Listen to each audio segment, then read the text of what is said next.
Bueno. Estamos acá. Las entrevistas que vengo haciendo, estoy haciendo como una intro que es como para explicar de qué va este proyecto y cuál es un poco la intención. Y cada invitado que estoy invitando, tengo muy claro por qué lo estoy invitando y entonces como qué mirada puede aportar el invitado sobre la temática puntual que yo estoy trabajando, ¿no? A mí, ¿por qué me invitaste? Ahora te voy a contar. Yo hace varios años que vengo trabajando como formador de personas que trabajan con la primera infancia y yo vengo de la música, del teatro y el arte en general y a lo largo de toda mi vida se me fue mezclando con el arte como una posibilidad para otros de trabajar en educación o en crianza. Y en los últimos años, al trabajar tan en profundidad en lugares educativos, sistemas educativos, yo entrando como alguien de afuera, empiezo a escuchar a los psicólogos, a los directivos hablar de lo que ellos quieren trabajar y transmitir a la primera infancia. Y un poco mi rol en esos espacios es escuchar lo que los especialistas dicen que es bueno hacer, y un poco mi rol es armar dinámicas que tengan que ver con lo real. Bueno, ¿qué hacemos mañana a las 9 de la mañana con la salita de 3 o la salita de 5 para que realmente en el tiempo puedan construir una idea sobre las temáticas que nos parecen importantes? Y el último año estuve trabajando mucho con la ESI y además, obviamente, somos hermanos también, entonces hay un vínculo que nos une y que tiene que ver con las cuestiones ligadas al feminismo, al género, al ser varón, mujer, cuáles son los... entonces la invitación bien abierta y lúdica también es a invitarte a pensar conmigo qué cosas se pueden hacer para difundir el feminismo o para hablar de género, o qué le enseñarías vos a la primera infancia, o qué temas te parecen importantes, porque yo entiendo que muchos de los temas que vos tratás en tu canal tienen que ver con el adulto, pero en la primera infancia suele ser la puerta de entrada a cosas que el día de mañana son más elaboradas. Entonces creo que en esta charla podemos hacer un repaso de las cosas que vos venís como investigando, que para mí tienen mucho que ver con la sociedad de hoy en día y cómo puede cambiar o no esa sociedad según un montón de patrones que venimos teniendo como humanidad. Y creo que la primera pregunta sería qué es el feminismo, que es un poco por ahí amplia, pero que creo que nos ayudaría como para empezar a charlar un poco. Bueno, primero gracias por la invitación. Obviamente que todo lo que yo hago está dirigido a adultos, pues son talleres para adultos, pero sí pienso que criar a las niñas en el feminismo es fundamental para poder ver un cambio en el futuro. O sea, si eso no existe, vamos a siempre repetir la misma historia. Así que para mí me parece fundamental que el feminismo atraviese la crianza. Sí, a veces se habla de historia, o hay temas puntuales en las escuelas. No sé si el feminismo está puesto, pero...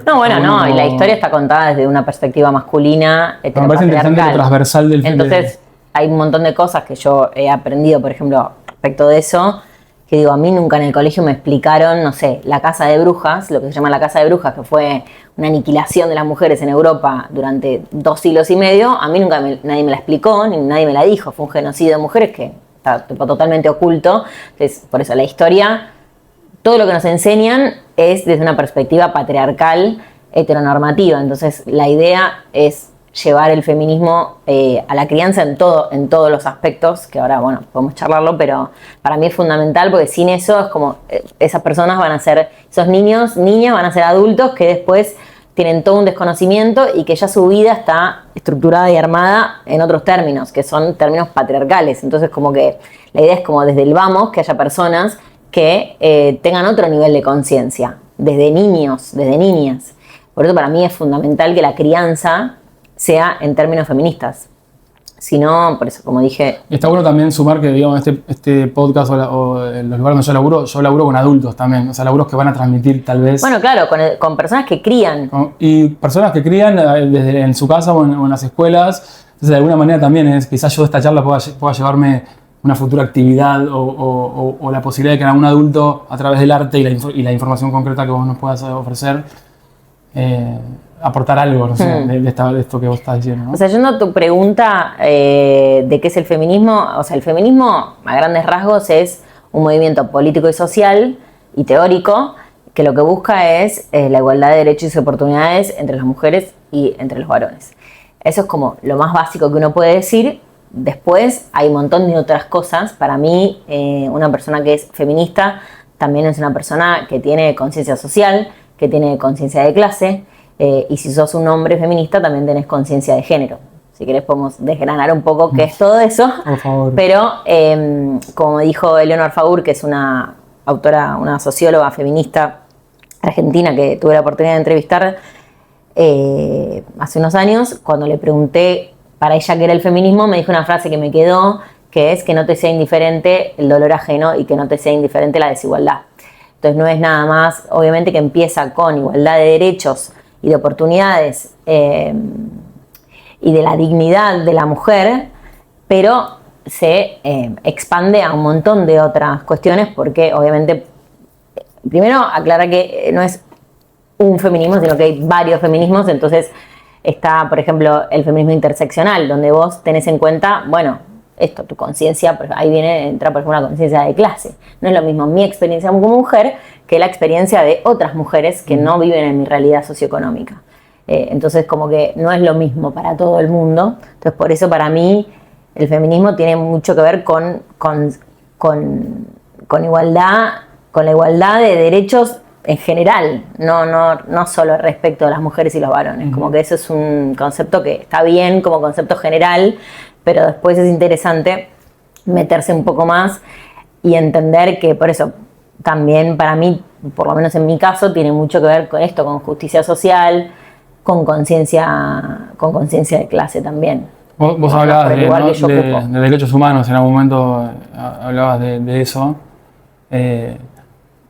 O sea, es como mirar a cualquier ser humano que esté en menores condiciones, digamos, o en... Sí, en inferioridad de condiciones. Por su identidad, digamos, por quién es, o... Sí, puede ser por una cuestión socioeconómica, digamos, por su color de piel, en qué país nació. Y entonces metemos al feminismo, porque a veces está más claro que la esclavitud era más claro, por ejemplo, ¿no? Y todos están, o el nazismo, o la dictadura, ¿no? El feminismo es otra de las... Sí, el tema es que el feminismo es como, somos seres humanos, son seres humanos, o sea, son mujeres, hombres, si lo vemos en esos términos, más binarios.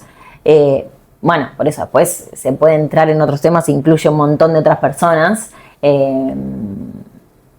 mujeres que no son cis, etcétera, pero, digamos, hay algo que la diferencia con eso es que es como parte del género humano, como estamos discriminando por el género, por que vos naciste con estas características y vos naciste con otras. Y podemos enumerar de alguna manera cosas por las cuales existe el feminismo para digamos, luchar contra esos derechos humanos no respetados de alguna manera.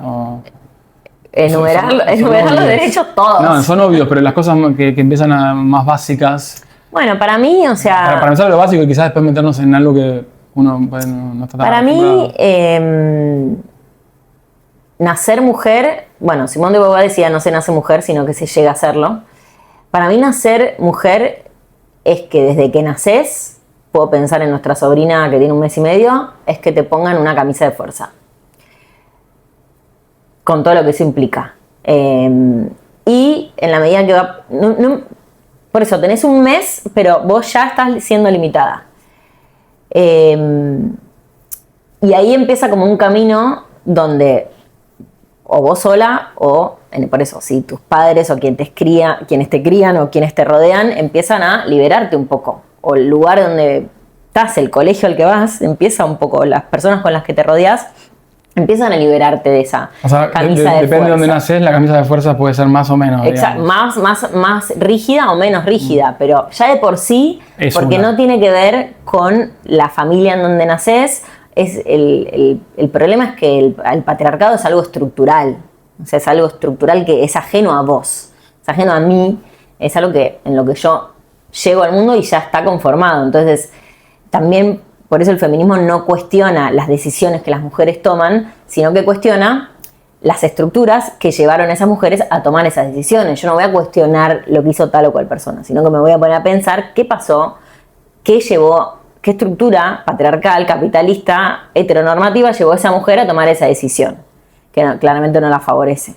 A pesar de que ella piensa que quizá lo tomó siendo libre, pero bueno, nadie es libre, tus deseos no se conforman nada más por lo que uno piensa, sino por lo que te viene afuera muchas veces. Entonces, para mí esa es una imagen como que después esa camisa de fuerza se lleva a un montón de otros aspectos. Por ejemplo, como es las mujeres que eligen ser madres, lo que es una cosa como muy rígida, por ejemplo, una institución marcada por una visión patriarcal, como la experiencia, una cosa es la experiencia. La institución de la maternidad.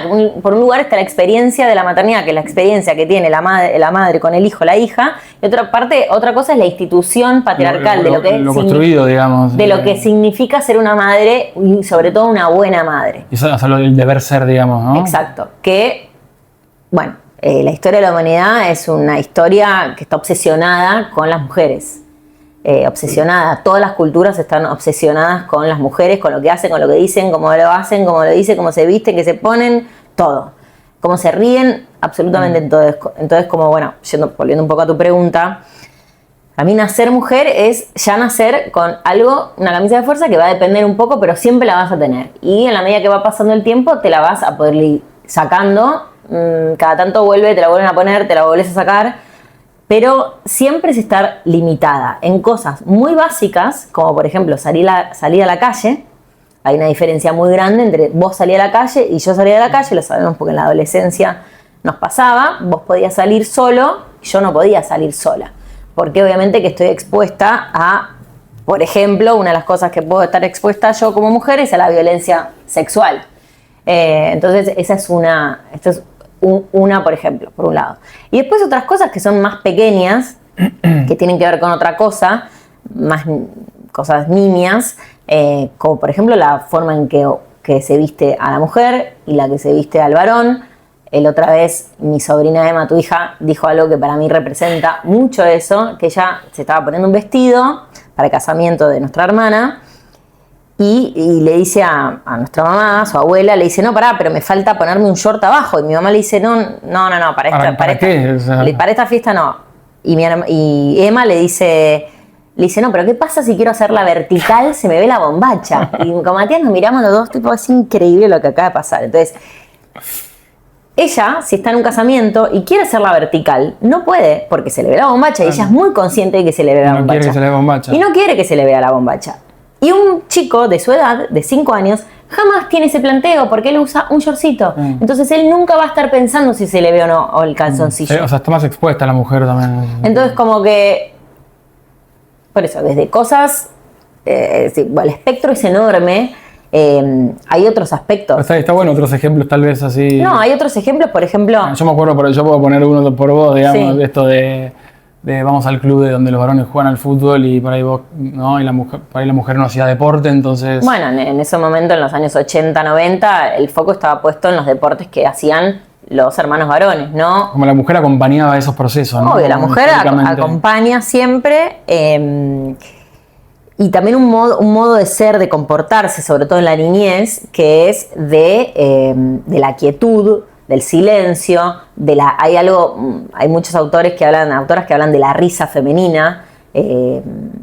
La risa, como vos no podés reírte muy fuerte, no podés decir malas palabras, y mejor todo hacerte más chiquita. Siempre hay que ser más chiquita de lo físico, ser más chiquita que el hombre, y también desde lo intelectual y desde la voz, y desde la risa y desde tu actitud. No tenés que ser una persona que tenga mucha actitud, porque es visto como no femenino y vas a ser rechazada por eso.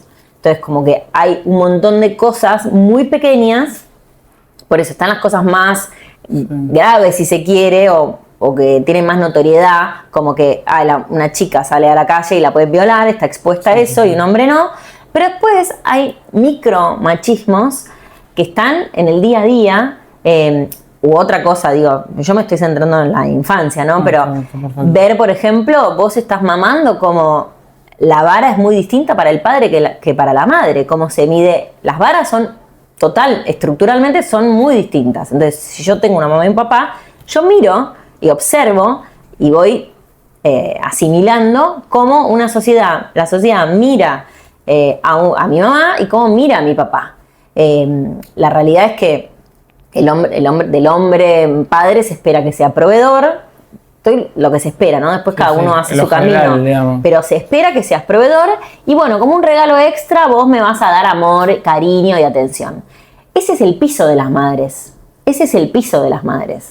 o sea, lo mínimo tiene que ser atención, amor, cuidado, bla, bla, bla, que para el hombre es como el extra. Entonces ahí ya partimos como de lugares totalmente diferentes. O para el hombre así es un premio, digamos, ¿no? Claro, es como, me dio el extra, me vino, me dio un abrazo, me dio un poquito de bola, me jugó un poquito. Esa es lo mínimo, pero mínimo que una mujer que es madre tiene que hacer. Entonces, si vos observás eso como niña, como niño, bueno, ya estás partiendo. Por eso digo, es importante tener en cuenta que es algo estructural y no es tan fácil de romper una estructura. No nace en cada uno de nosotros. No depende de vos, pero sí me parece que es importante ser consciente de que uno vive en una estructura que es en esos términos, que es pura y exclusivamente patriarcal, ¿no? Y me surgen un par de preguntas lo que acabas de decir. La que me surge nueva ahora es ¿por qué crees que los hombres se suelen enojar cuando a veces se escucha un discurso así, digamos, como que para ellos después de varios años de charla con vos lo fui entendiendo de esto de, bueno,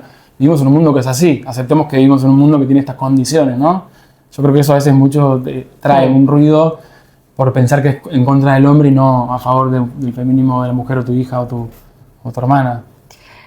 Bueno, eso tiene mucho que ver con el privilegio. A nadie le gusta que le saquen un beneficio, digamos. A nadie. O que lo acusen tal vez, o sea, que lo pongan como el ejemplo de... Primero, lo que pasa que para mí... Bueno, por eso. Primero, a nadie le gusta que le quiten un privilegio. Eso como principio general. El privilegio, para explicar, sería que de repente se espere de mí como hombre todo lo que se espera, o sea, eso sería para mucho menos, que se espere mucho menos o se esperen cosas distintas. No, que se espere más cosas de las que hace la mujer, por ejemplo, ¿no? O sea, sería para un privilegio porque me tengo que ocupar de más cosas. Bueno, claro, por eso en ese caso sería que vos tendrías que tomar un rol mucho más activo, no tan pasivo, que, bueno, por ejemplo, en ese caso sería eso, pero un poco la conciencia de género, en el caso de un hombre, es, en definitiva, hay un autor que se llama Iván Jablonka, que es un periodista historiador francés, que él escribe mucho sobre masculinidades, y él dice, la dignidad del hombre aparece cuando él es consciente de la injusticia sobre la que se basó su privilegio. O sea, si vos no sos consciente de que tus privilegios se basan pura y exclusivamente en las desigualdades que pesan sobre mí como mujer, y estamos muy mal. Porque si vos no sos consciente de tus privilegios, simplemente por ser hombre, y no tenemos por dónde arrancar si vos no tenés nivel de conciencia básico y mínimo de que vos estás en un lugar de superioridad que yo, a nivel estructural, por un sistema que te privilegia. Entonces, si un hombre no es consciente de eso, y es muy difícil poder entablar cambios, una conversación, un vínculo, lo que fuera. A mí me cuesta mucho. ¿Y se te ocurre cómo podría ser posible de que eso cambie, digamos? ¿O de qué maneras crees que hoy se puede...? Bueno, para mí... como el hombre como aliado del feminismo, digamos, por llamarlo de una manera, entendiendo que es parte de ese problema, digamos. Sí, me parece que los hombres están muy atrasados en cuanto a un análisis. Las mujeres nos la pasamos analizando quiénes somos, qué hacemos, qué esto, hay toda esta biblioteca y más sobre esto. Y hay muy pocos libros, lo estoy planteando desde lo intelectual porque es como también mi área donde yo me muevo. Y yo, como mujer feminista que he leído mucho sobre feminismo y que me interesa, mi camino natural ahora es ir un poco para analizar como las masculinidades, porque me parece que hay que poner el foco ahí ahora. Lo que pasa es que es un trabajo que tiene que venir también de los propios hombres. Yo lo hago como observadora de una realidad que a mí me involucra también, pero sí hay algo que tiene que haber un rol mucho más activo por parte de los hombres, de repensarse, porque pienso que no es una mujer explicándole cómo tiene que ser, sino un hombre dándose cuenta. No, y bueno, poniendo un poco de sí mismo, digamos. Una vez pasó que, para ejemplificar esto, estábamos con Pablo, quien era mi marido en ese momento, y Mati, un amigo de él, que es marido de una amiga mía, y Mati estaba por nacer su primera hija. Y claro, empezó a darse cuenta que no tenía nada de licencia por paternidad, que en Argentina son 2 días, que son 2 días hábiles además. O sea, si nace el viernes, chao, el lunes te estás trabajando. Y se empezó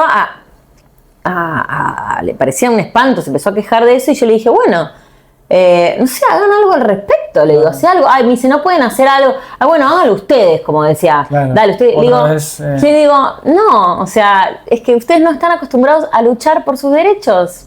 Los derechos nadie te los va a regalar, los tenés que luchar, no te queda otra. Lo que pasa es que el hombre no tiene una historia de lucha por sus propios derechos. Tiene historia de lucha por otras cosas, pero no por ocupar un lugar o algo que le han quitado. Entonces no tienen un historial, no saben cómo hacer. No están acostumbrados, su cabeza no puede ser va por ahí. digamos, la educación en feminismo a la primera infancia la que pueda cambiar algo de eso, digamos, a un 100%, niño varón, digamos, ahí es donde yo creo que realmente y en los hechos concretos. De lo que están bien, eso era otra pregunta. En los hechos concretos. ¿Qué es lo que hace un niño aprender esa supuesta mirada que no tenemos? Es observando a un varón que lo hace de otra manera. Bueno, observando primero a sus progenitores. Me parece que también está bueno que se rodeen de otras realidades, porque eso también habla de conciencia, bueno, en nuestro caso, obviamente que vamos a hablar de nuestra situación, pero de conciencia, por ejemplo, de clase, que va también. Que lo sepan, digamos, que empiezan a ser conscientes que su realidad y que sus comodidades muchas veces dependen de la incomodidad y de la falta de poder de decisión de otras personas que están trabajando en su casa, por ejemplo, sí. O del que va a la verdulería, como que hay algo que vos tenés que ser consciente de que todo lo que vos tenés, hay otra gente que no lo tiene y que vive muy distinto y que muchas veces por eso que vos tengas esa vida depende de el esfuerzo de la explotación de otros. No, y de otra persona que no tuvo posibilidades. Entonces, como para mí, por eso digo, para mí, el feminismo está muy asociado a la conciencia social, que la conciencia social es darte cuenta que hay una estructura que funciona en estos términos, que es desigual y que muchas personas no tienen las posibilidades que otros tienen. Después esa es la conciencia social, es como, bueno, miro esta estructura y digo, bueno, acá esto funciona así, esa. La conciencia de clase es decir, como, bueno, yo pertenezco a este grupo socioeconómico, tengo estos privilegios simplemente porque nací acá, no porque tengo ningún tipo de mérito. Es lo mismo como la conciencia de género. Vos no tenés ningún mérito por ser hombre, vos naciste así. Lo mismo en la conciencia de clase. Bueno, yo tengo esto que me tocó, obviamente que hay ascenso social, etcétera, pero no importa, ese es otro tema. Pero yo lo que tengo, lo tengo simplemente porque tuve suerte. Pero hay otras personas que no. Entonces, para mí, el feminismo está asociado a otro tipo de conciencias que son muy importantes. Van todas de la mano, porque la que te cuida en tu casa, la que te cuida en tu casa, a tus hijos. Bueno, tiene una realidad y es importante que tus hijos entiendan. Obviamente que, bueno, no soy experta en crianza, hay maneras de transmitir, etcétera, pero me parece que como principio general tiene que existir esa conversación, esa mirada, obviamente adaptada a niños y irá cambiando en la medida que ellos tengan 5, 10, 15, 20 años. Pero que el tema es el mismo y eso ahí está la puerta de entrada. Pero a mí me parece grave que en una familia no haya ese tipo de conciencia de género, conciencia de clase, que no haya una perspectiva con justicia social, que no haya una perspectiva feminista. Es bastante grave.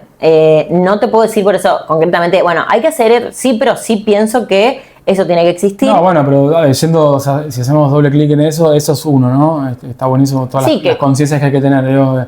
Está bueno, conciencia social y de género nunca las había puesto yo al mismo nivel y creo que ahí entiendo como son lo mismo. Nada más que a una persona le puede pasar una cosa a otra. Obvio, la conciencia de género está en vos.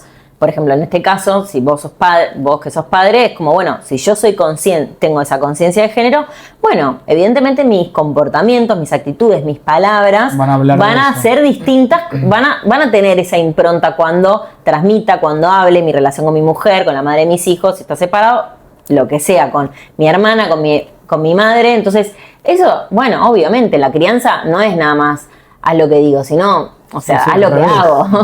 Entonces hay un punto donde tiene que haber un compromiso y una responsabilidad. Y es lo más difícil de lograr, que es ser lo que vos querés mostrar, digamos, ¿no? Bueno, además eso se te escapa. No, exacto, se te escapa. Entonces, para mí, ejercer la maternidad y la paternidad es una responsabilidad enorme, que pocas personas están capacitadas para ejercerla. lamentablemente, y que es en el cotidiano, en el día a día, no con grandes discursos, obviamente que después sí se pueden tener determinados tipos de conversaciones, pero es en el día a día que se va construyendo esa conciencia en un infante.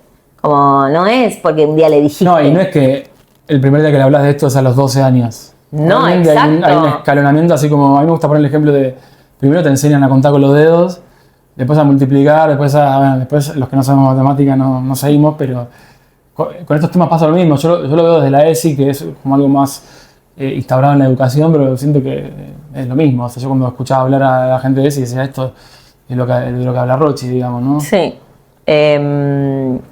Después otro punto importante es, obviamente que nos centramos, o sea, para mí, bueno, claro, educar a una mujer, a una niña y un niño tiene implicancias distintas en cómo uno los podría educar y desafíos diferentes, me parece. Bueno, no sé si quieres que hablemos de eso, pero en una sería bueno, si es un niño, bueno, hay que ver cómo no se lo educa, porque además por eso uno puede educar, vos le transmitís, pero después, bueno, va a un colegio, también, claro, va a un colegio, ve películas, por eso es que es un desafío. Justo te iba a preguntar eso, libros y películas, cómo es el relato que la infancia recibe también, digamos, que se está viendo más en esta época, ¿no? Por eso, hay algo por eso para mí siempre es importante entender que hay algo que nos escapa, que hay decisiones que tomamos que las elegimos, pero en realidad vienen de afuera y hay toda una estructura que nos moldea y somos seres gregarios, vivimos en sociedad, no podemos evitarlo. Entonces, a mí me gusta mucho tener una perspectiva sociológica sobre las temáticas porque un poco me aliviana, es como, bueno, yo voy a hacer lo más que pueda con cualquier tema que yo tenga que abordar o vivir. Pero hay una parte que yo no puedo, no depende de mí, o sea, yo no la puedo manejar. Entonces, como, bueno, hay una parte que hay que relajarla en el sentido de como, bueno, yo voy a hacer lo mejor que pueda. No, y yo voy a hacer lo mejor que pueda, pero después hay algo que me viene de afuera, que es totalmente ajeno a mí y depende de mi contexto social, económico, histórico. Entonces, como hay una parte que yo no puedo hacer nada al respecto. Entonces, pero hay otra parte que sí puedo hacer. Por eso, para mí, en el caso de Valentín, tu hijo, bueno, hay que educarlo. ¿Cómo haces para educarlo en una masculinidad que no sea frágil? Una masculinidad que no se base en el aplastamiento de todo el resto de los seres humanos. Es interesante que uses la palabra frágil, cuando como masculinidad frágil sería antes decías sos maricón porque no te gustaba jugar al fútbol, ¿no? No se asociaría frágil. Vos asociás frágil el que no puede reconocerse a sí mismo, el que no puede Claro, es que para mí, es frágil, ¿sabes por qué? Porque cuando vos, tu poderío se sustenta en aplastar a otro, es frágil, porque no se basa en vos, se basa en el otro, en que el otro esté abajo, el otro esté de alguna manera aplastado. Entonces, cuando el otro, por eso los hombres, volviendo a tu otra pregunta de por qué les molesta tanto, cuando tu poderío como hombre se basa en que vos estás aplastando a alguien así y esa persona empieza a levantarse y ya no la puedes aplastar, ¿qué pasa? Toda tu identidad es frágil porque se desarma en 2 segundos, porque se basó única y exclusivamente en el ejercicio de la fuerza y en un montón de gotas sobre otros, no sobre vos. Pienso en casos, ahí me salen cosas de lo que decís, por ejemplo, creo que antes, calculo que ahora también, pero por ahí menos, o por lo menos en mi entorno, que tipo la mujer ponía la mesa, y siendo chicos los dos, o sea, a uno lo mandás a hacer una cosa y a otro, capaz que inculcar ese tipo de cosas, detalles. Sí, es que en los detalles está para mí en todo. Mi casa, mi hermana levantaba la mesa y te das cuenta a los 25 años de que era así. Y por ahí, bueno, por ahí no, en mi casa no, porque yo era igual que, no sé, bueno, Emma, ¿no? Me imagino. Sí, también hay gente que tiene despertares, porque nuestra casa no era una casa, o sea, bueno, yo nací en el 83, vos en el 85, también éramos... Otra época también. Era otro contexto, pero yo tengo el recuerdo, yo desde los 12, 13 años ya empezar a posicionarme, porque bueno, no sé, tenía un nivel de conciencia de algo que me vino de adentro, de levantar la mano y que en casa siempre se habilitó a que sí. Yo me acuerdo de decir, ¿por qué yo tengo que lavar los platos? Y como, sí, es verdad, y todos siempre, o sea, yo no sentí... Y no era normal que alguien se frene y diga, che, ¿por qué esto? En esa época ni ahora tampoco. No, y yo durante muchos años cargué con ese estigma. Y no debes haberlo logrado cada vez que levantabas la mano tampoco. No, ni mucho menos, pero por eso para mí cargué como durante muchos años, hasta que de repente el feminismo se puso de moda y estuvo bien visto, cargué con eso, y ser feminista era mala palabra, y eras una pesada, y mil cosas. Que en esa época tampoco era feminista, no decías soy feminista, cuando vos te preguntabas eso a los 13. Bueno, a los 13 no, pero siempre fue visto como... bueno, en casa yo era vista como la rebelde, y para mí yo no era rebelde, yo simplemente no estaba de acuerdo con cosas que bajadas de línea, o con cosas que nos decían que teníamos que hacer o que no. Y siento que fuera de nuestra familia era peor la mirada igual. Mucho peor. Más que nuestros viejos, digamos. Sí, obvio. Sí, sí, sí. O sea, algún tío, sí, porque en el fondo estaban acostumbrados por ahí a que yo fuera así.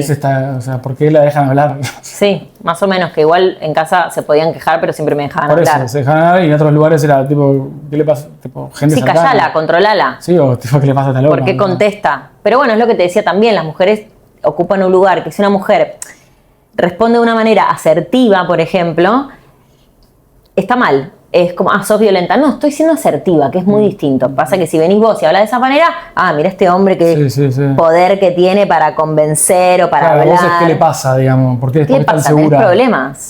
Es problemas. Entonces, como, es un problema es un problema para una mujer, hoy en día no tanto, pero todavía persiste, tener una voz propia. Tiene consecuencias, y uno paga un precio a veces bastante alto. No es gratis. Ya tener una voz propia es un montón, y me imagino que en un tema así... Sí, tener una voz propia. Siendo mujer, tener voz propia en cualquier cosa ya es un problema. Es un problema por cómo te van a ver los de afuera, y repito, vas a pagar un precio que a veces es alto, pero que yo creo que vale la pena. Creo que también tiene que haber una transmisión de mujer a mujer. Hay mucha, esto que hablábamos antes de la casa de brujas, ahí hubo como un quiebre en la historia de las mujeres, de un silenciamiento. Había por ejemplo, para decir un ejemplo, no las dejaban juntarse entre más de 3 mujeres. Estaba prohibido durante siglos. Eso fueron 200 años.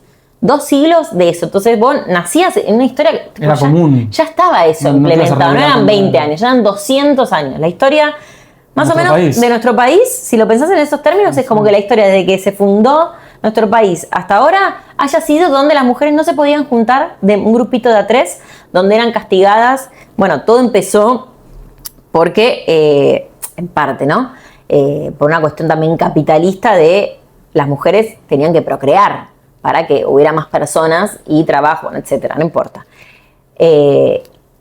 Las mujeres eran las que hacían toda la cuestión de la medicina. Les quitaron eso, las mujeres ahí toda una cuestión con el aborto, y a partir de ahí es como que hubo un traspaso de información que dejó de existir entre las mujeres, se perdió completamente. Traspaso de información muy valiosa, pero de información en general. Entonces las mujeres...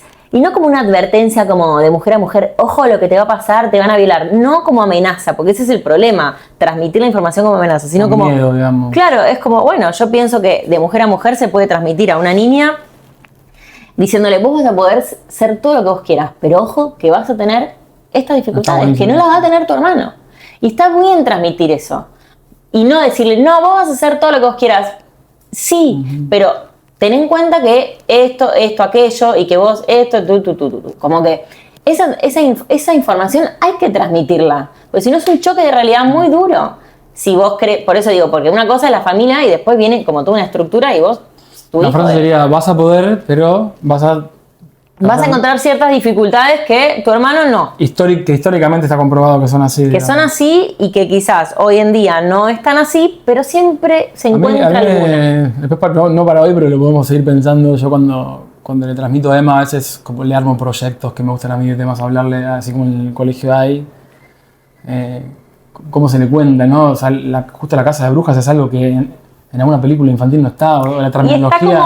Y está como bueno, las brujas muy banalizadas. La casa de silenciado, bruja, banalizado. El término casa de bruja está en la historia de la infancia como algo. Claro, pero es como algo del imaginario popular, como exacto. Si fueran. Las brujas eran mujeres comunes y silvestres. Pero viene de ahí, me imagino. Por eso, y las brujas eran una mujer que ayudaba a otra a abortar. O que juntaba unos ungüentos para no sé qué. O de repente había juicios y tuvo una... Pero a la hora de, me quedo en esta imagen de transmitiendo la EMA, digo, si tomo tus palabras, o sea, ¿cómo podría transmitir eso, no? Y también ahí vinculando con los cuentos, Bueno, si aparece un cuento, de repente vos interiorizarte realmente con lo que fue la Casa de Brujas y decirle como, sí, esa es una... Mirá, Emma, la verdad, bueno, no sé. Sí, o sea, si es algo histórico, digo, yo le he contado cosas históricas a Emma de cuando el hombre Bueno, se lo contás cómo fue. Cuando el hombre llegó a la luna, le terminé hablando de la ley de gravedad por eso, porque un día miramos la luna y después, o sea, digo, se recontra puede, también es habilitar a la gente que por ahí... Si obvio que se puede todo. Buscando herramientas, ¿cómo esto que traes es aplicable al diálogo, digamos, el diálogo o... Pero bueno, también tiene que haber por eso primero una conciencia de parte de 100%. Los cuidadores, los que crían, los progenitores, etcétera, de como, bueno, por eso digo, es un trabajo conjunto y muy complejo y muy minucioso de... Pero digo, a la hora, hoy en día hay proyectos vuelvo a la ESI porque involucra, tipo, ¿no? Y dicen, che, trabaja en estos temas, ¿entendés? Hay alguien como tratando de impulsarlo.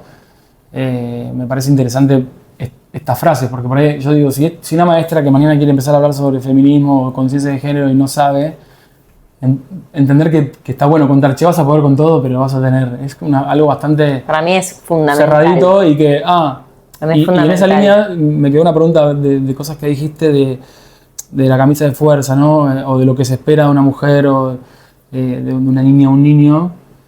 Me acuerdo que había una parte de la ley, la ESI, recomendaba a la maestra dejar de salir al patio y decir, bueno, los niños, los chicos tomen la pelota porque necesitan correr y descargar. Y también lo hemos charlado con vos para un proyecto que había en Islandia, me acuerdo. Es así, digamos, calculo que sí. Que para mí sí, pero para vos como... porque te dicen, no, las mujeres pueden una cosa y los varones como si fuera algo biológico. Sí. Me gustaría que hables un poquito de lo biológico versus lo no biológico. O sea, digo, el varón, o sea, la ley de la ESI dice, che, no le digas a los varones que vayan a correr porque necesitan quemar energía y las mujeres que necesitan quedarse quietitas haciendo esto, ¿no? Como qué cantidad de espacio le das en un patio a un varón porque crees que tiene que jugar al fútbol y la mujer le das menos porque... Bueno, hace poco salió un artículo que sacaron la cancha de fútbol del patio en un colegio acá en Argentina, creo, porque ocupaban como demasiado espacio y los demás que no juegan al fútbol, porque además no estamos hablando no solo de las mujeres, hay otro tipo de masculinidades que no les interesa el fútbol y que quedan excluidas también. Entonces, y se sacó la cancha de fútbol primero porque generaba muchos conflictos y además porque ocupaba mucho espacio. Y ahí se vio como otras niñas empezaron a tomar ese espacio público también. Entonces, a ver, volviendo al principio, el feminismo es cuando uno reconoce que hay desigualdad y no tiene que ver con lo biológico. Obviamente que somos diferentes a nivel biológico, pero es reconocer que hay desigualdades que tienen que ver con una estructura. Que esas desigualdades, todas las desigualdades no vienen de algo biológico, vienen de una estructura patriarcal que nos gobierna. Patriarcal y además capitalista, y además colonialista, y además eurocentrista, que son todos otros matices que también hacen a todo esto. Entonces, es reconocer que hay desigualdades que tienen que ver con una estructura que además, como decíamos antes, se basa también en un privilegio masculino que está en un lugar de jerarquía. Entonces, lo que hay que eliminar es la jerarquía. En todas sus formas. Claro, bueno, a ver, en un mundo ideal, pero no la jerarquía por género. Que si alguien esté más por encima es porque se lo ganó, lo merece o porque todos queremos que esté ahí, digamos. Entonces, hay que eliminar lo que es jerárquico y no solo, esto también lo decía Eleanor Faruk cuando la entrevisté, no solo eliminar lo jerárquico en función del género, eliminar lo jerárquico que tiene que ver con lo hetero con lo queer, por ejemplo, también. Hay muchas jerarquías, entonces de todo tipo. Entonces no es nada más de género. Por eso digo que hay una cosa que está atravesada y uno empieza a indagar y te das cuenta que cada vez hay más capas, pero que es necesario abordarlas, pues si no nos vamos a quedar en la superficie. Y hoy en día, donde hay mucha visibilidad y estamos como en la cuarta ola feminista, etcétera, a mí me parece que además hay un desafío bastante grande que es esto de los micromachismos, porque todos estamos de acuerdo en que es malo violar. Sí, todos estamos de acuerdo en que... A ver, las mujeres hemos adquirido derechos en el último siglo. Todas las mujeres ahora podemos votar, o casi en el mundo, estoy generalizando. Eso es un ejemplo podemos votar. Grande. Por eso, antes las mujeres, el desafío era, bueno, quiero votar, quiero tener la patria potestad de mis hijos, quiero poder abortar, quiero poder decidir sobre mi propio cuerpo, quiero tener una cuenta en el banco, quiero, bueno, 1000 cosas que son tremendas y pasaron hace 5 minutos. Yo se lo cuento a Emma y no lo va a poder creer. Bueno, no podían nuestra votar. abuela no podía votar. Listo. O sea, hasta hace poco en Argentina no tenía la patria potestad de los hijos. Y así una lista gigante de cosas. Entonces, ahora nosotros ya, las mujeres, tenemos esos derechos por los que hemos peleado. Lo que falta, entonces, ahora hay que concentrarse en los micromachismos, que son los más difíciles. Porque es como que si vos no tenés un ojo entrenado, se te van, se te pierden. No puedes, todos estamos de acuerdo que las mujeres tienen que votar. Sí, eso ya está, es un tema superado. Ahora, hay una lectura mucho más sutil, que esa es la más difícil. Para mí ese es el desafío hoy en día del feminismo, es, bueno, sí, todos estamos en contra de estos hombres monstruos, tipo, los que son un horror. Sí, pero también hay hombres comunes y silvestres que son buena onda, que son recontra machirulos. Sí. Y ese es el problema. Que aparte calculo que por lo general todos los varones tenemos un porcentaje mayor. Obvio, ¿no? Y las mujeres también. Pero hablando de esto de la... A mí, todas, a mí yo me gustó incluyo, mucho, todos estamos en esta estructura. Yo fui criada de la misma manera que vos en esta misma sociedad. Yo fui socializada para hacer determinadas cosas. A mí el término cuando leí en tu Instagram la historia de la masculinidad, nunca lo había escuchado así, como hay una historia de la masculinidad. Es algo obvio ahora para mí, pero como que a mí me ayudó bastante, digamos, como a comprender que yo vengo de una historia que no tiene que ver con lo que yo hice, sino con un legado, digamos, y que, bueno, en algún punto creo que a mí me acercó un poco más a reconocer esos micro o saber que pueden existir y no los estoy viendo.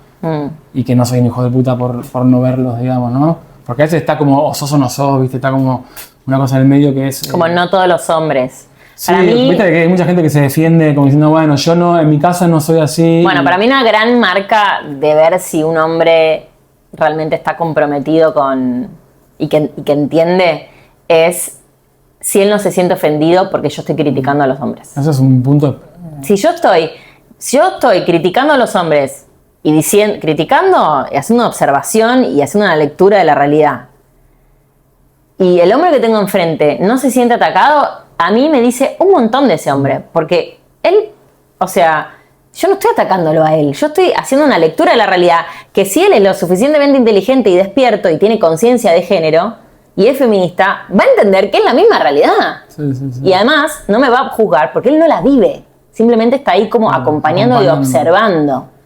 Entonces como que hay algo de esto que vos decís de reconocer que hay una historia de la masculinidad y Paul Preciado dice, el masculino es la identidad invisible y es tan invisible que se olvidan que usted, o sea, así como te decía que las mujeres nos la pasamos pensándonos y esto y lo otro y qué significa ser una mujer y qué significa ser esto y qué significa ser aquello y qué lugar ocupo y entonces cómo hago para luchar y para que me den mi lugar, porque es la historia de la humanidad, es esa, la historia de las mujeres, porque además una cosa es lo que uno vive, pero después uno lo que hereda ancestralmente, que también está en... Esa es la historia, o sea, y lo tenemos en el ADN, digamos. Exacto, pero si vos sos una identidad invisible, porque claro, aspiraste a ser el neutro, porque también desde el lenguaje sos lo neutro y sos la medida de todas las cosas, y los estudios que se hacen de medicina hasta hace 2 minutos, 2 segundos eran siempre sobre hombre, entonces vos sos la medida de todas las cosas. Bueno, también el mundo está hecho por y para vos y está a tu servicio y vos te sentís totalmente cómodo. Ni te lo planteás porque... Entonces vos no te planteás quién sos,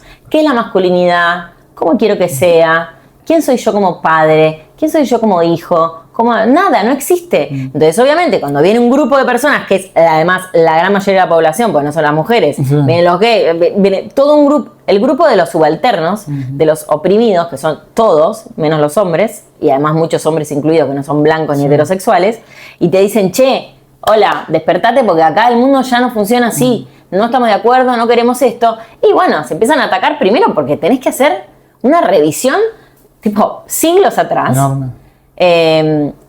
Hacerte cargo, hacerte responsable y ponerte a pensar.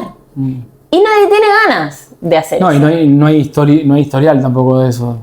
Además, no hay, por eso digo que... A mí me es importante esto porque digo, yo a veces voy a mi trabajo, ¿no? Y escucho las reuniones de padres y bueno, y hay varones, o sea, si queremos que haya varones, o sea, en esos lugares, me pregunto, sobre todo en lugares vulnerables, que es más difícil, porque... ¿no? Que un varón quiera, soy feminista, ¿no? Igual no estoy tan... Para mí bueno, eso atraviesa todas las clases sociales. Bueno, está bien. Por ahí me pasa sí, bueno, todas las clases sociales, pero digo, sí que padres que van a escuchar hablar eso y de qué manera se podrá que no se enojen, digamos, o cómo... No, obvio que hay unos que igual entiendo lo que decís, hay unos que están más alejados de una realidad intelectual, si se quiere. Eso, como... Pero hay otros que es como sí, no, en la también, superficie, está bien. Sí, yo quiero que mi mujer tenga los mismos derechos, no querés. Pero me imagino en una reunión, yo he estado en reuniones de padres donde hoy, si hay políticas públicas de género, donde, bueno, supuestamente hay que enseñar cosas, pero los padres son los que no quieren. Por eso te digo. Y muchas veces las madres tampoco, ¿no? ¿Por qué? Porque primero como hombre te saca privilegios. Y después también hay algo que tiene que ver con elecciones que las personas han hecho en la vida. Cuando vos empezás a despertarte y te das cuenta que muchas decisiones que tomaste, que incluso puede ser haber tenido hijos, tiene que ver con un deseo que es totalmente ajeno a vos y que seguiste mandatos impuestos de afuera porque pensaste que ahí era el camino a la felicidad, te querés matar. Uh-huh. Entonces también, primero es eso, es como tengo que hacer una revisión de mi vida, me tengo que hacer cargo. Por eso también a veces muchas personas se enojan con personas que, y la bala es contra ahí, con personas que están diciendo lo que piensan y su voz y no sé qué, o personas que van por otro camino, porque esas personas dicen, che, se podía de otra manera, entonces no es nada más. Por eso hay mil cuestiones como que intervienen y que tienen que ver con después ese enojo y ese rechazo a esos cambios. Sí, el miedo también, ¿no?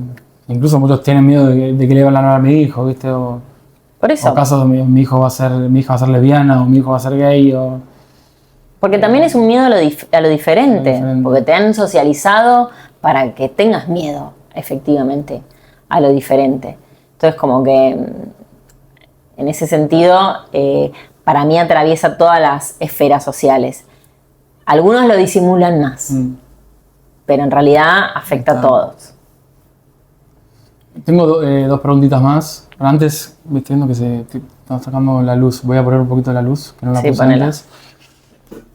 Igual hacemos 15 minutos más y ya estamos.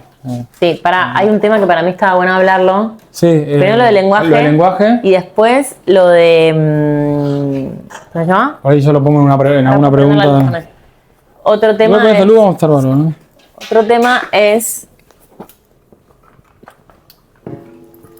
Otro tema es cómo las mujeres son educadas. Para mí un tema muy importante para educar a una mujer es en que tenga independencia económica. Tremendo. Porque si no tiene independencia económica está en el horno. Sí. Y, es que son los ejemplos concretos que está bueno meter y no educar a las mujeres en... las mujeres somos socializadas para un amor medio enajenado.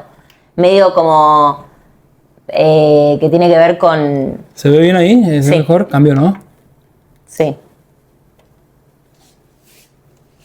Lo dejo así, ¿no? Bueno, después yo seguí filmando, así que... entremos en esos detalles. Me parece que los ejemplos que me estás diciendo ahora, si quieres explayarte un poco, eso está bueno, es concreto. Sí. ¿Qué pasa con el trabajo, el dinero, la independencia económica? ¿Cómo influye eso en la mujer y el varón, digamos, en la sociedad? Bueno, para mí hay cosas...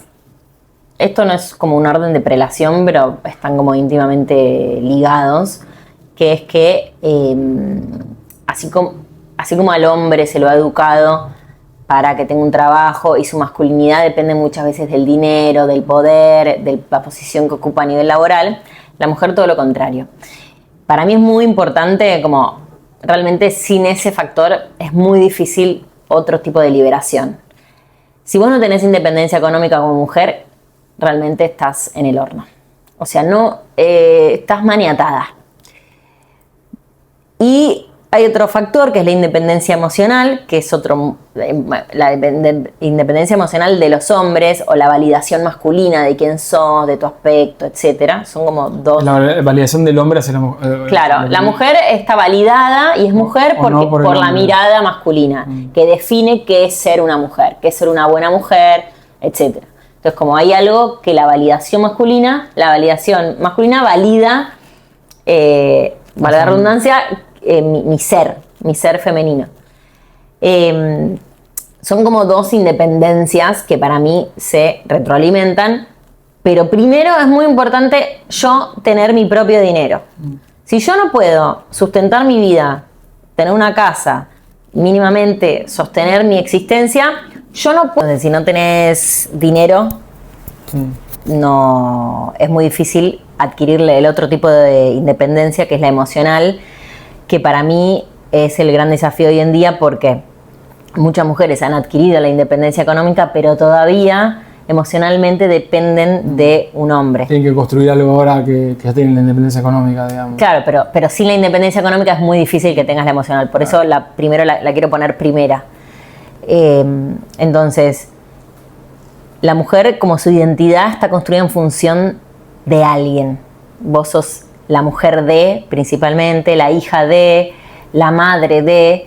Entonces, como tu identidad está construida en función de un otro, y además la mujer es socializada, educada, criada para un tipo de amor que es como si fuera un deber y una entrega.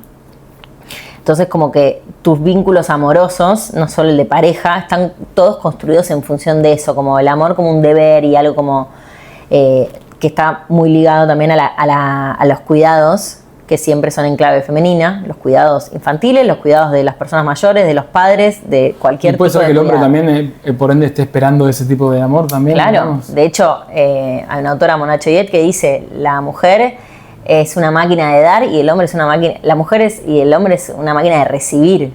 Entonces estamos configurados de esa manera y por eso también los varones viven como, viste, yo digo, no es la personalidad de ese hombre, es como cómo fue socializado ese hombre. Por eso también no es apuntar con un dedo, es como vos fuiste socializado. Tampoco para eso no vamos a lavar las manos, pero vos no fuiste criado para que tu identidad dependiera y tu valor dependiera de vos cómo amás y cómo cuidás a los demás. No, vos fuiste criado de otra manera, muy distinta. Entonces, ahí también hay una desigualdad.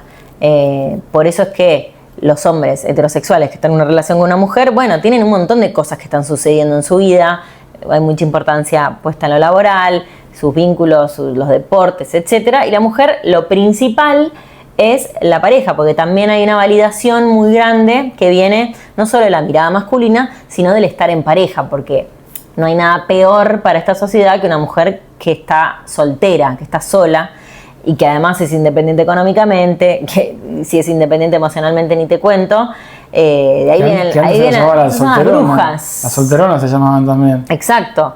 Hoy en día hay todo un movimiento donde hay como una resignificación de eso y donde las mujeres que viven en esos términos, la gente se está dando cuenta que la pasan bastante bien. Hace poco hablaste de eso, ¿no? Sí, que la pasan bastante bien. Por eso también el problema no es tanto... entonces no voy a tener una pareja, no pasa por ahí, sino como, bueno, ¿qué tipo de pareja voy a tener? No cualquier precio, digamos. No cualquier precio, no bajar mi vara, porque muchas veces también las mujeres se conforman con un tipo de hombre, no solo por lo económico, sino también por lo emocional, porque tiene un costo estar soltera. Entonces, se conforman con... a nivel emocional, con lo que un hombre les da, que está muy por debajo no solo de lo que ellas pretenden, sino de lo que ellas dan. Porque tiene un valor estar en pareja para la mujer, mucho más alto que para el hombre. Cierta tranquilidad le da ponerle... Bueno, es que la tranquilidad viene de eso. De decir, bueno, ya está acá. Por lo menos no seré feliz, pero tengo marido. Sí. Eso es así. Y yo creo que el peso de estar en pareja recae sobre los hombres y sobre las mujeres, sobre los dos, pero mucho más fuerte sobre la mujer. Lo que pasa que, bueno, por eso el desafío es sacarse de encima todo eso y validarte. O que la validación no esté solo a través de la mirada masculina, sino... Me parece importante, digamos, vuelvo a pensar en las maestras... Bueno, alguien que quiere ver esto y le interesa para llevarlo a la práctica y también para entrar en lo del lenguaje, cuál es el discurso que tiene la persona que educa, ¿no? Digamos, en cuanto a estas diferencias que hay, que las mujeres las saben y los varones no las sabemos, ¿no? Bueno, el lenguaje es un territorio donde transcurren muchas batallas de todo tipo. El lenguaje no es una herramienta simplemente que los seres humanos tenemos para comunicarnos, sino que es la herramienta, no es para nada neutral. El lenguaje no solo refleja cosas, que nos pasan o que vemos, sino que construye realidades, construye identidades y construye vínculos. Y que marca una diferencia, sobre todo en el ámbito del género, la clase, etc. Entonces, como no es menor cómo se habla, cómo se dicen las cosas, cómo se las nombra, por eso creer que el lenguaje es algo que es simplemente una herramienta que puede controlar. La Real Academia Española es una pavada, porque el lenguaje primero es de los seres humanos, lo creamos nosotros, o sea, nadie es dueño del lenguaje, o sea que el lenguaje es vivo. Y se va armando, digamos. El lenguaje es vivo, es flexible y se va armando en la medida que van pasando las cosas. Es una herramienta, entonces quedarnos fijos que es algo que lo dice un diccionario o lo dice alguien, es una pavada, es como va en contra de lo que es el lenguaje y para lo cual los seres humanos lo inventamos. Entonces como que... Me imagino que el lenguaje también debe ser una forma de sostener el privilegio, digamos. Obvio, porque, bueno, para empezar, esto que dijimos antes de que el neutro es el masculino. Claro. El neutro es el masculino. Ya ahí te posiciona en un lugar tan distinto si sos hombre y todo el mundo siempre se va a estar dirigiendo en masculino. O sea, para vos es un mundo, como dije antes, creado por y para vos, para tus intereses. Entonces, las mujeres estamos acostumbradas a que se nos hable en masculino. Por ejemplo, hay un grupo de 10 personas donde hay un hombre, se habla en masculino. Sí. Y si se llega a hablar en femenino, la que está hablando, ¡ay, perdón! Sí. Como si, bueno, obviamente porque para el patriarcado lo femenino es inferior y es casi una mala palabra. Entonces, ¿cómo vas a hacer que un hombre ¿En qué, sabes en qué época de la humanidad se gestó eso? ¿Cómo es en los distintos idiomas ponerle? ¿Siempre es igual? Bueno, lo que pasa es que hay idiomas que la estructura del lenguaje está distinta, entonces ahí tiene como más un neutro. Tipo, o sea, no es tanto en femenino. Idiomas más feministas. No está, bueno, claro, hay más o menos patriarcales. Como... ¿Sabes cuándo empezó, digamos, cuándo por primera vez se nombró al todos como...? No sé bien cuándo fue. Hay como todavía muchos debates de cuándo empieza el patriarcado. Hay un origen que tiene que ver en Grecia con esta idea de la paternidad. El patriarcado, toda la estructura patriarcal, la sociedad patriarcal está muy atada a la cuestión de la capacidad de reproducción y la capacidad que tienen las mujeres de gestar y que no tienen los hombres. Tienen mucho, empieza en la antigua Grecia. Lugar, digamos, no, como que ahí en algún momento los hombres quisieron robarle, por eso también el tema de tomar decisiones sobre los cuerpos, porque las mujeres tienen poder de dar vida, pero también tienen poder de quitarla. Y ese es el poder más grande que vos podés tener como ser humano, y los hombres de repente se empezaron a dar cuenta que ellos no lo tenían. Entonces empezó toda una apropiación, que desde pavadas como el apellido paterno, hasta los griegos que decían que la mujer era simplemente una vasija que guardaba la semilla, que y después a defenestrar el papel de la madre y después llevarlo al papel de la madre a un lugar. Entonces, ¿Y en esa época cómo se transmitía eso? Digamos, o sea, viviendo, digamos, no había cine, canciones, no había... No sé cómo se transmitía, pero se transmitía desde los actos. ¿Había como políticas culturales inconscientes o...? Bueno, no, políticas públicas. O sea, bueno, tipo, por ejemplo, en Roma después había como una suerte de bautismo que era como que... el hombre empezó a armar como toda una suerte de rituales para poder apoderarse de ese hijo, ¿no? Porque, digo, de la inseguridad que venía de la inseguridad de como yo no tengo esto, yo no tengo este poder, o sea, y si termina, yo quiero tenerlo. Entonces empezó toda una apropiación que también después pasó a una apropiación del propio cuerpo de la mujer. En todo sentido, siendo el aborto el mayor, como ustedes no pueden decidir si sí o si no. No importa que ustedes sea su cuerpo, no lo van a decidir.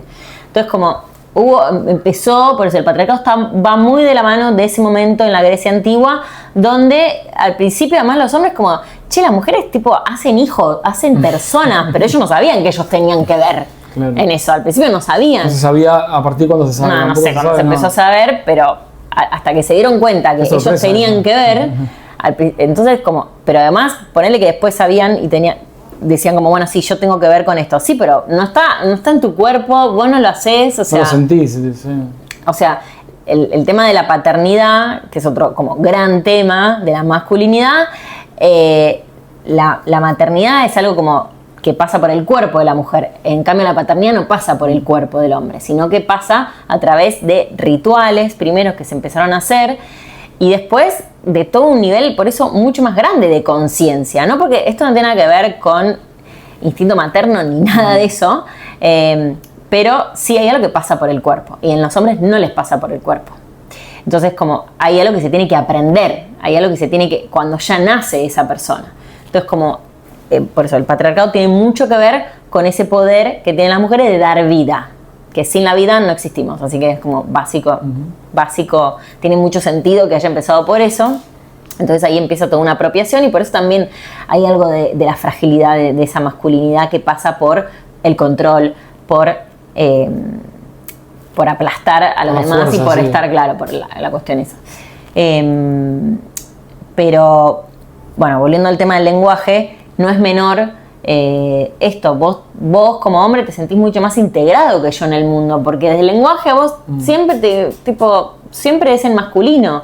Ese es el neutro. Y eso tiene que ver con lo que hablábamos antes de la identidad invisible. Ya partimos de esa base. Entonces, si vos, eso nos ayuda a que haya un registro de uno mismo, en el caso de los hombres, ¿no? Y al margen de que, por eso, el lenguaje es esta herramienta que no tiene nada de neutral, que está viva, que es flexible, que determina y que no solo refleja, sino que crea identidades y crea realidades, también crea vínculos. Y hay algo del lenguaje que tiene que ver con lo dialógico. O sea, a partir del lenguaje se crea un diálogo entre las personas, y ese diálogo lo que hace es las diferencias que nosotros tenemos. Vos estás acá, yo estoy acá hay algo que nos diferencia. A partir del lenguaje que nosotros usamos para tener un diálogo, se empieza a crear una realidad que es como que es ajena a nosotros dos y que es una realidad aparte. Es como algo que está acá, en el medio y que es de los dos, tuya y mía, de ese lenguaje que usamos y de ese diálogo que estamos creando. Entonces, volviendo un poco a lo que estábamos hablando antes, por eso es tan importante también el diálogo, un diálogo sincero, un diálogo honesto, y que además un diálogo también desde el conocimiento. En este caso vos que me estás preguntando a mí, también para poder entender como por qué pasan las cosas. Yo soy una persona que necesito entender las cosas para poder de alguna manera aceptarlas. Mi psicóloga me dice, yo te voy a explicar esto bien porque vos cuando entendés colaborás más, me dice. Y es verdad, o sea, yo... Pero creo que esa frase es aplicable a los hombres que necesitamos que entren a...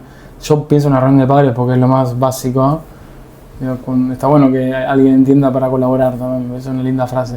Exacto, para mí... pero bueno, yo funciono en esos términos, entonces yo necesito entender el mundo en el que vivo para poder aceptarlo, para poder hacer algo al respecto, para poder colaborar. Y bueno, pienso que a mucha gente le puede pasar lo mismo, por eso está bueno esto que empezamos la conversación. Bueno, ¿qué es el feminismo? Y bueno, ¿cómo se hace? Como hay conceptos que han sido vapuleados, que han sido toqueteados, y que está bueno como volver un poco al origen. Bueno, ¿qué es esto? Vamos a ponerle nombre, apellido a las cosas. Y para mí esa idea del lenguaje como dialógico es lo que genera algo como, no soy yo diciéndote algo, no sos vos diciéndome algo, sino como nosotros estamos hablando sobre algo. Estamos generando esto, ¿no? Así que bueno. Ya que nombraste el instinto materno, no, es algo re común de escuchar, y ya que lo nombraste, ¿qué podemos decir sobre ese término? No, bueno, primero existe en el ser humano, desde una perspectiva antropológica, existen pocos instintos. O sea, existen 3 instintos. ¿Cuáles serían? Eso tiene que ver con la supervivencia, por ejemplo. Un instinto es cuando algo vos no podés evitarlo. Porque vos tenés hambre y te duele la panza. Claro. Vos no podés evitar tener hambre. O sea, vos no podés evitar tener hambre. Sí podés evitar ser madre. Bueno, es una elección. Obviamente que hay cuestiones que tienen que ver con las hormonas. Obviamente que los seres humanos somos creados para procrearnos y existimos también en esos términos, como que prevalezca la especie. Pero los seres humanos no somos animales. Por eso a veces de una manera muy simplista se nos compara como con animales. Es como, no, los seres humanos estamos totalmente atravesados por la cultura. Es imposible que te compare con un delfín. O sea, porque no tiene nada que ver. Pero esto del instinto materno sería la camisa de fuerza, digamos, un poco. Claro, entonces cuando vos te dicen que hay instinto materno, es como algo que vos no podés controlar y que existe en vos. No solo que eso te lleva a 2 lugares. Primero, a las mujeres, deberías tener un hijo, porque eso primero te va a terminar de completar como mujer. Y la otra contracara, no la contracara, pero la otra cara es a las mujeres que son madres, que eligen o no ser madres, la presión que cae sobre ella, porque, lo tuyo es un instinto. De cómo tenés entonces vos que tenés que hacerlo. cuidar, porque es un instinto. El hombre no existe el instinto paterno, entonces vos estás más liberado. ¿Y cómo se juega para la mujer cuando O sea, perdón, sí hay un instinto de cuidado de los seres humanos, pero eso lo tenemos todos. Es como los derechos humanos. Y lo tengo yo con mi sobrina, que no es mi hija. Yo también tengo un instinto de cuidado, de preservar la especie, pero no un instinto que me surge y que no lo puedo evitar.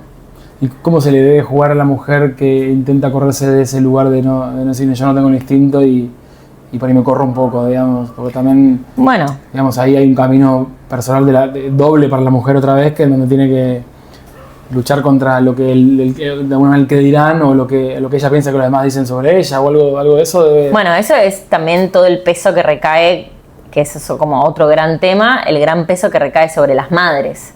Sí, la buena sí. madre, el ángel del hogar, que eso es... Si no querés ser eso, digamos. No, bueno, por eso, porque por eso te hablaba antes de que hay una cosa es la experiencia de la madre con su hijo, la relación que tiene, y otra muy distinta es la institución de la maternidad que es una institución creada por el patriarcado, creada con una visión masculina, heteronormativa. Entonces, son dos cosas muy distintas. Entonces, si una mujer, y esa institución de la maternidad te dice cómo es ser buena madre, qué tenés que hacer, es una experiencia, esa experiencia materna que te dicta la institución materna patriarcal, te dice, para ser una buena madre la experiencia tiene que ser radical. Vos, tu subjetividad, chao, se fue por la ventana en el momento que nació tu hijo. Entonces, hay todas unas reglas y unos mandatos de cómo es ser buena madre desde el embarazo hasta que empieza, hasta que se mueren los hijos, o te morís vos, que es otra de las camisas de fuerza en la que la mujer entra en el momento en que decide tener hijos. Y es bastante fuerte, porque además ahí hay implicado un hijo, entonces como no es tan, ahí se vuelve como más complejo todavía, pero bueno, pienso también en cómo puede ser, yo que vuelvo a mi trabajo, en donde cómo podemos, como una abuela o una madre puede transmitir a un hijo varón el cuidado, porque entre las mujeres se transmite como ser madre también, ¿no? A mí me ha pasado que yo me quedo afuera de la conversación porque a veces no me dejan entrar tampoco. El hecho de, bueno, yo fui mamá, entonces va la mamá a decirle a la mujer cómo en sus primeros días de vida de su hijo, lo que sea, como que van muy por ese lado, ¿no? Hay como, sí, no hay una transmisión, de una paternidad. Claro.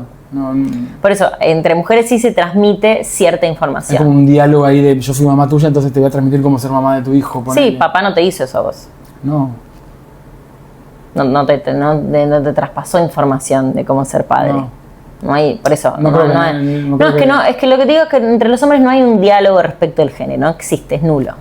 Es nulo. Sí, o yo a veces me pregunto también, tampoco mi mamá me lo dijo. O sea, no es que pienso, decime vos, que para ser padre tampoco solamente me tiene que explicar mi papá que fue varón. No, pero te lo pueden explicar los dos, pero por una cuestión de género te lo podría... Pero para romper con un patrón, digamos, de esto de Valentín y Emma... Bueno, también, pero si no siempre caemos en la responsabilidad de la mujer de los cuidados. No, bueno, pero si de verdad... Porque es verdad que la mujer lo aprendió y el varón no lo aprendió, ¿no? Entonces hay algo ahí que... si el varón padre no lo supo hacer, ¿cómo me lo va a transmitir algo que no supo hacer? Obvio, pero no... bueno, pensé que hablabas de otras cosas que tienen que ver con la paternidad. A ser padre... sí, cuidados básicos. Los cuidados básicos que... Bueno, que aparte de ahí es un tema muy importante porque yo me veo también un hombre que quiere ocuparse, pero a veces la pifio y no me doy cuenta, entonces bueno, también estamos solos en ese Bueno, es que obvio hay una estructura que a vos no te da lugar para que vos ocupes ciertos roles como padre. O me limitan la información porque piensan que se lo tienen que decir a la madre, entonces yo también me quedo fuera y sigo siendo el boludo que a veces pifias con... Bueno, de hecho, a vos, que eso te pasó un montón de veces, yo me acuerdo un día estábamos en casa, lo de mamá y papá, y Emma era chiquita y no sé, eran las 7 de la tarde, Sofi no estaba, y estabas vos con ella y ella estaba llorando y viene mamá y me dice, ayúdalo a tu hermano a cambiar los pañales. Yo le digo, yo no sé cambiar un pañal, o sea, no sé cambiar un pañal, no tengo que ayudarlo. Ella jamás, si yo hubiera tenido un hijo y mi hijo está llorando y el padre no está, nunca te hubiera dicho a vos, Matías, anda a ayudar a tu hermana porque a cambiar el pañal, o sea, Como que... No, además se juega algo muy injusto para los niños que no tienen madre, por ejemplo. O sea, es como si no tenés mamá, nadie te va a poder cuidar. No, es un sistema que es injusto para donde lo mires, es como totalmente desigual, injusto. Pero bueno, ¿cómo se hace para...? Lo que pasa que, bueno, por eso estamos en un entorno donde la crianza no es nada más vos y tu conciencia y no sé qué. También en abuela que no sé qué, la maestra que no sé cuánto. Es entre todos. Es entre todos y bueno, uno no puede ejercer control sobre absolutamente todo. No, por pero eso, creo que, viste, eso que dicen que lo más importante es en la casa, entonces bueno. a mí, obvio, es fundamental como eso y después lo otro al menos te escapa. uno volverá de afuera y decir, che, mamá vivía fuera de esto, pero adentro es distinto, ¿no?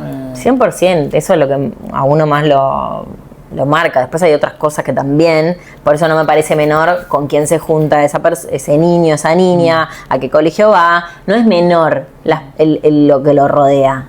No me parece nada menor. Que tenga, por ejemplo, otros ejemplos de vidas, por ejemplo, diversidad de vidas. En todo sentido. En todo sentido, de elecciones de vida, desde que ellas, por ejemplo, nuestras sobrinas, tus hijas, nuestras sobrinas también, ellas tienen un ejemplo de una mujer, por ejemplo, que soy yo, que ha decidido no tener hijos, que no está en pareja, como que, y bueno, ellas naturalizan es común eso para ellas es normal, porque ellas vivieron eso y les parece como normal, no es que un día van a despertarse y van a decir, entonces, si vos tenés un parámetro, si vos tenés una referencia de otras vidas, también es más fácil cuando vos haces otras elecciones que no sean, por ejemplo, la misma de tus papás. O algo que se va para un costado. Siempre es más fácil tener referentes. Entonces, como que si vos exponés a tus hijos y a tus hijas a realidades diversas, porque uno vive una realidad, no es que vivís 1000 vidas, o a veces sí, pero digamos, es la tuya. Lo más común es que cada uno vive medio en su... Sí, y que generalmente te rodeas de personas iguales. Iguales a porque vos, como dijimos, no nos gusta lo que es distinto. Entonces, como que hay algo que para mí está buena la exposición a otras realidades. En los hechos como concretos, que es tipo, esas vidas son posibles. Existen. Y son buenas vidas. Sí. Como... Sí, incluso puede ser una liberación para muchos, ¿no? Bueno, pero para mí va a ser esas personas, ese niño, esa niña, va a crecer en libertad porque su cabeza ya no va a tener que ir en contra de algo. Es como, bueno, claro, yo elegí esto. Como es como algo, es naturalizar la diversidad para mí.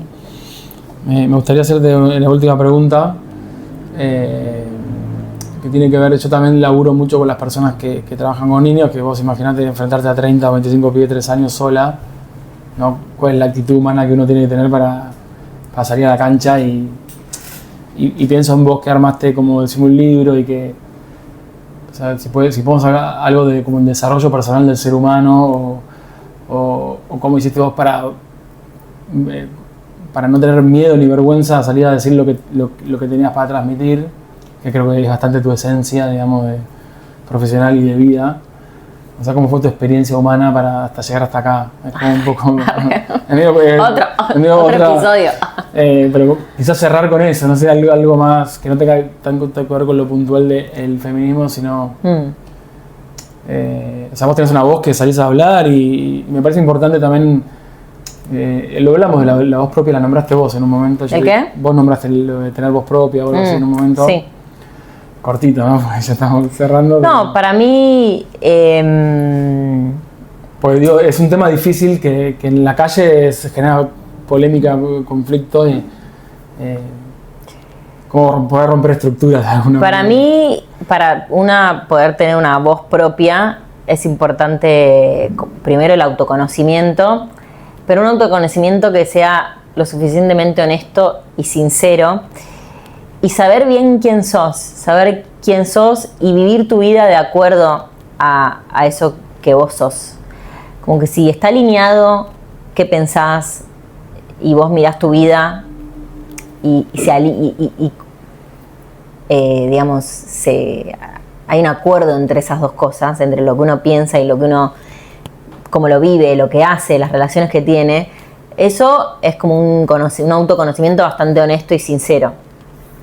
Y después, para mí, cuando una está cómoda en esa vida, cuando vos estás cómoda en lo que pensás, en tu recorrido, en la vida que vivís, en los vínculos que tenés, bueno, no hay tal cosa como la vergüenza o el miedo, como me parece que tiene un poco que ver no sería con perder la eso. vergüenza y el miedo, sino encontrar lo tuyo, digamos, tu propia... Sí, y tiene, por eso digo, pongo el énfasis en la sinceridad y en la honestidad, porque si no viene de ese lugar, no es una voz propia, es una voz ajena, que tomaste hoy en día. Hay mucha cosa performativa, mucha cosa de redes sociales, lo que es políticamente correcto hacer, decir. Entonces, no es una voz propia, es una voz que está replicando otras voces, pero para que sea propia y tenga un peso, para mí tiene que venir de adentro, tiene que venir de algo que vos sientas, que a vos te pase por el cuerpo, que tenga que ver con tu historia o con lo que vos querés llegar a ser. Por eso hoy en día hay que tener cuidado porque hay mucho esto de, bueno, hay que hablar de este tema. Bueno, no sé si hay que hablar de este tema. Yo voy a hablar de estos temas y voy a hablar de la manera en que yo tenga ganas, que es algo que a mí siempre me han coartado, mi manera de hablar, mi manera de expresarme, porque esto, vuelvo a decirte, como dije antes, que es muchas veces asertiva, muy directa. Me lo han cuestionado, muchas veces porque tiene que ver con mi personalidad, pero en gran parte porque soy mujer. Entonces, yo es algo que nunca he cedido, jamás he cedido mi manera de expresarme y las cosas que quiero decir y levantar la voz. Lo he hecho por mí y lo he hecho por otros, y es algo que a lo que por eso nunca di el brazo a torcer. Entonces por eso pienso que como que hay algo que no me importa, que eso no lo vendo como por nada. Excelente. Terminamos. Bueno, sí. Bueno, gracias. Un placer. Estuvo buenísima la charla y ojalá en algún futuro podamos armar actividades para niños o algún taller. Unos clubcitos Sí, de lectura. O que haya información de cómo llevar esto a la práctica real de, bueno, qué hacemos con los nuevos seres humanos. 100%. Bueno, Gracias. gracias a vos.